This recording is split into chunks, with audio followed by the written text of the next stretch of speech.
ఒక చిన్న కర్రీ కోసం హస్బెండ్ వైఫ్ గొడవ పడతాం మీ ఇంట్లో ఎప్పుడైనా జరిగిందా అండి? మా ఇంట్లో అయితే ఒక చిన్న కర్రీ కోసం మా హస్బెండ్కి నాకు పెద్ద గొడవ అయితే జరిగింది.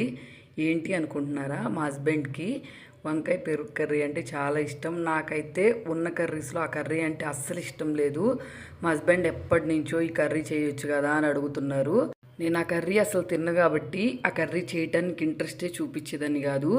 అసలు పెళ్ళికి ముందు నాకు ఈ కర్రీ ఒకటి ఉంటుందని కూడా తెలియదు. మీకు కూడా అంతేనా? పెళ్ళైన తర్వాత మా ఇంటికి వచ్చిన తర్వాతే నాకు ఈ కర్రీ ఒకటి ఉందని తెలిసింది.